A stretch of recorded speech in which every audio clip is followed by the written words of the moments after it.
It is Computer Science Education Week nationwide, and OU students are hosting events to make computer coding more accessible, more relatable, more fun. We're going to have a fun conversation here with students and professors from OU. And ladies and gentlemen, welcome to the Oklahomans Video Studio. Great to see you guys. How is the week going at OU? It's going pretty well. We've had a lot of events this week. We just had one this morning. We were teaching the Director of International Studies how to program, and she enjoyed it.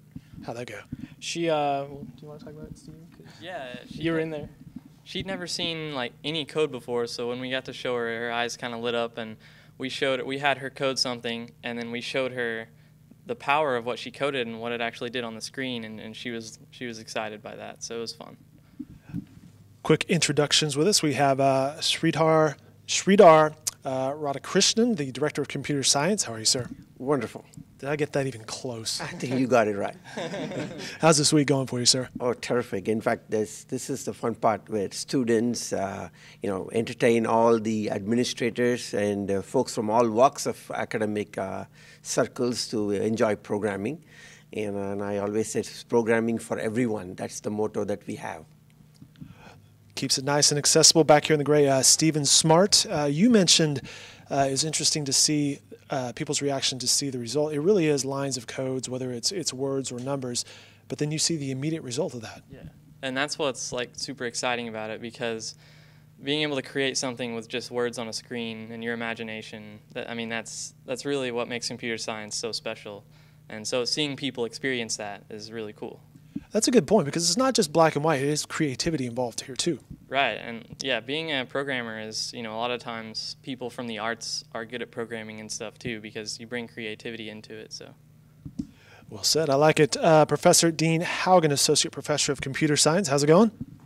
Very good. Had a very good week. Just last evening, I had a really nice young lady in my office who got her first chance to program and said, "This is for me. I want to switch majors. I want to become a computer science major." So, really? Yes. She was in accounting and she had good math skills, but she said, "I'd never had a chance to program before. Got my first taste of it. This is clearly what I want to do." So, what got you into this? Well, actually, it was playing a game. It was a very simple game. When I was a kid, right, we didn't have all these video games everywhere. It was a simple guessing game that was picking a number, but it was on a computer that an uncle of mine was using for chemistry. He was a chemist, but he had a little game on there, and I said, I could write a game, and it would be fun. And I did this actually in 7th grade and wrote my first program, and it's been the same thing ever since. It's just been a great deal of fun being able to program, see that creation come alive, as opposed to just words sitting there. You write these words down, but then they do things. They cause things to happen in the world, words and pictures and all sorts of things. I remember my dad bought me a Commodore 64, and I played around with that a little bit. You're exactly right there. It's much far more advanced now. Grad student Sarah Wu joins us. You're a grad student of computer science, right? No, I'm an alumni. Oh, I see. I should be a little taller, I guess. Well, what got you into computer science? The money, definitely the money, the fame. I got into it because it was the way my brain worked, and it was a solid career, and so easiest way I know to make money. So it was something that appealed to you naturally. You were able to apply the skill set or the way your mind was wired to think, and frankly, that's a fantastic reason to go into any field, is if you can make a good living. But tell me about that. Is there money to be made in computer science? There is, certainly.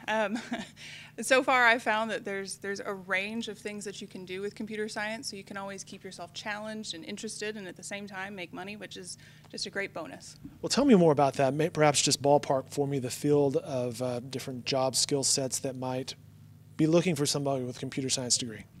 Well, right now there's a lot of web development positions open. Android's pretty hot, and data scientist positions. A lot of companies are finding that as they've put these computer systems in place, there's a lot of data now, and they don't know what to do with it, but they want to make money from it because they're companies. And so if we can bring in some nerds, we can look at the numbers. Smart people. Smart people. Nerds, not an insult. we can turn through it, and we can get more out of it than we got with just guessing. Let me ask you this. In the video world and in the media world, we see everything going mobile. Is that the case for developers as well? Yeah, a lot of companies want to have that mobile presence, and a lot of companies are finding social media, even outside of mobile devices. Social media is a very important place to have, even big companies. You know, Pinterest has a lot of marketing capabilities, and so we've got startups in the area trying to go towards that, and Facebook and Twitter. Anywhere you can get people's attention, you can make money from them. So, computers are it. Well said. Zack, Burgess, how's your week going for you, sir? It's going pretty well. This is my last week before I graduate as a, yeah, thank you. So next week is finals week, and then I have a master's degree in computer science. Oh, wow. Yeah. Well, congratulations. And what's beyond that? What's next for you? Well, I'm probably going to take my knapsack out to California and find a job. I was reading Elon Musk's, I guess he helped write this book. He was certainly central to it. He started on the East Coast and then eventually went out to Silicon Valley and developed. Is that something you want to do, is join the tech craze out there and see what you can create? Yeah, that's my goal. I've interviewed with a few companies out there, the big tech companies. It's a difficult process, and at the end of the day, that's where all the tech is happening. That's the epicenter, and that's where I want to start my career at. Do you think it is changing because of technology to where you don't have to be in Silicon Valley? Even though that may be the epicenter, perhaps in Oklahoma City, there's plenty of places to plant your roots and develop stuff here. Yeah, sure. Oklahoma City is a great place as well. I've developed my own iPhone app with a team around us in Norman, which isn't even Oklahoma City. At the end of the day, though, Silicon Valley is still where the culture is there for the entrepreneurship and that idea of I can change the world, and that just runs rampant there, and that's why I want to be there starting out. Well, it's a good point. Plus, face-to-face interaction is always great. It's nice to be on Twitter and interact with people you've never met, but the actual networking still pays off. Mark, what do we have here?